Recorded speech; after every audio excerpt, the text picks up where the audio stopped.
ఇది కరెక్ట్ గా చెప్పారు. నీకు దైవభక్తి కూడా ఎక్కువ. ఇది కరెక్టే. ఇవన్నీ ఎంత కరెక్టో నీ పెళ్లిలో ఉన్న సస్పెన్స్ కూడా అంతే కరెక్ట్. 25 రోజుల 10 గంటల 5 నిమిషాల లోపల జరిగితేనే పెళ్లి, లేకపోతే రాబట్టురా నీ గురించి మాట్లాడుకుంటున్నా. ఆ జన్మ బ్రహ్మచారి.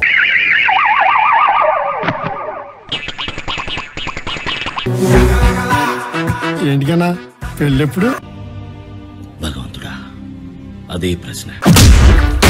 మా బావగారికి ఇంకా పెళ్ళవలేదు. చెప్పు చెప్పవే, నేను వింటాను కదా. ఓ చెప్పే.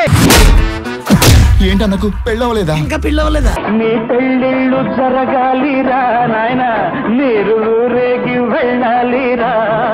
కమ్మ కాపు బ్రాహ్మణ కులం ఏదైనా హ్యాపీ మ్యాట్రిమోనీకి ఒంటరిగా రండి, జంటగా వెళ్ళి. బంపరాఫర్ ఇచ్చారా?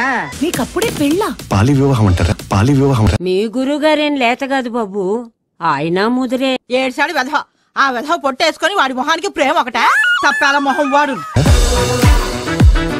సెకండ్ హ్యాండ్ వస్తువుల్ని OLX లో కొంటున్నారు కానీ ఫ్రెష్ పీస్ ఎందుకు కొనడం లేదో తెలియడం లేదు. వాళ్ళ ఇంట్లో పెళ్ళైపోతుంది, మన ఇంట్లో అవట్లేదని నీకు బాధగా ఉంది కదా అని నేను నీకు చెప్పానా?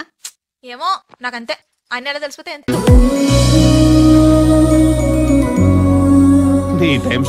అదే ఏదో టైం డెఫినెట్ గా అనుకుంటే బెటర్ కదా. ఫిక్స్ అయ్యారా? అది 6, 7, 8 కోట్ల నిమిషాలు టైం పట్టొచ్చు సార్. మీరు నాకు బాగా నచ్చారండి. నేను మీకు ఓకే అయితే పెళ్లి చేసుకుంటాను. ఆ ఒక్కటి అడక్కు. అయితే వైభాగం చూడండి స్వామి. అంటే రెండో పార్ట్ కూడా ఉందా? కథలో అది ట్విస్ట్ స్వామి. కరు ఎక్కడికి? అమ్మ ఒకసారి నన్ను రజిత ఆంటీని కలిసి రమ్మంది. షాక్ అయ్యావా? ఆంటీయా? అమ్మాయిలు వదిలేసి ఆంటీ రేటుగా పడ్డారా? చిచి మధ్యలో వీడొకడు. ఎవరైతే ఏంటన్నయ్యా, పెళ్ళైతే అదే 10,000.